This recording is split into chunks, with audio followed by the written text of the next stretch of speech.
Shalom, selamat pagi Bapak Ibu Saudaraku yang dikasihi oleh Tuhan Yesus. Jumpa kembali pagi hari ini dalam renungan pagi kita pada hari Jumat tanggal 8 Oktober tahun 2021 dengan judul Kunci Kekuatan Orang Percaya, terambil dari pembacaan firman Tuhan dalam surat Filipi pasal 4. Dalam Filipi 4 ayat 13 berbunyi demikian, segala perkara dapat kutanggung di dalam Dia yang memberi kekuatan kepadaku.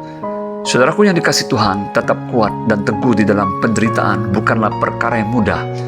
Karena tidak sedikit orang yang mundur dan rontok imannya ketika harus menghadapi berbagai situasi hidup yang sulit dan penuh dengan tekanan. Namun hal itu tidak terjadi pada Rasul Paulus. Di tengah situasi hidup yang sulit dan terpojok di mana ia harus menjalani pemenjaraan atau ditahan karena memberitakan Injil, justru ia terus berkarya dan menuliskan surat-suratnya kepada jemaat-jemaat. Dan salah satu surat yang dikenal dengan sebutan surat kiriman penjara adalah surat kiriman kepada jemaat di Filipi. Dan menarik sekali, justru di dalam surat tersebut, Rasul Paulus menyampaikan satu kata bersukacita secara berulang-ulang. Kita mungkin bertanya, bagaimana bisa terjadi orang yang sedang dalam pemenjaraan, tetapi justru menyerukan untuk tetap bersukacita dan tetap teguh di dalam iman. Di dalam pembacaan Filipi 4 ini, kita dapat menyimpulkan beberapa hal yang menjadi kunci kekuatan Rasul Paulus yang sepatutnya menjadi kekuatan kita juga orang percaya yang hidup di zaman ini ketika harus menghadapi berbagai tantangan dan penderitaan di dalam hidup di dunia ini. Yaitu yang pertama, tetap bersukacita di dalam Roh Kudus yang telah mengaruniakannya kepada kita dalam Filipi 4 ayat 4. Bagi Rasul Paulus, tetap bersukacita adalah kunci kekuatan dan kemenangan orang percaya tatkala harus menghadapi berbagai situasi dan penderitaan hidup. Ia menyebutkan justru pemenjaraannya telah menyebabkan kemajuan Injil dalam Filipi 1 ayat 12. Artinya kesulitan dan penderitaan pun bila semuanya diizinkan Tuhan, hendaknya membuat kita tetap memuliakan Tuhan.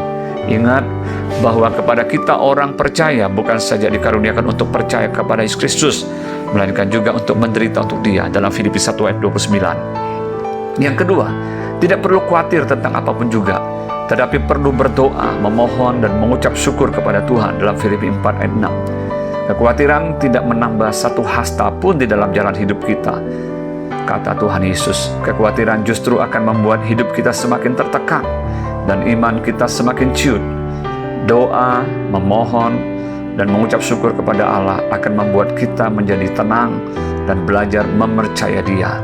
Yang ketiga, memeditasikan atau memikirkan semua yang benar, mulia, adil, suci, manis, sedap didengar, kebajikan, dan patut dipuji dalam Filipi 4 ayat yang ke-8.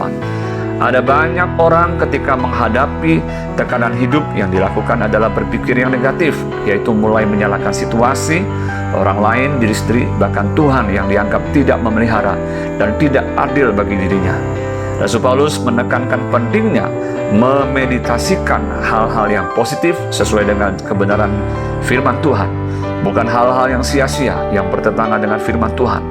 Bila orang memeditasikan hal-hal yang benar menurut firman Tuhan, tidak perlu hidup dalam perselisihan dan pertikaian yang menimbulkan akar pahit dan menyebabkan perpecahan di dalam jemaat, karena damai sejahtera akan menyertai mereka dalam Filipi 4 ayat 9. Yang keempat, belajar mencukupkan diri dalam segala keadaan dalam Filipi 4 ayat 11b.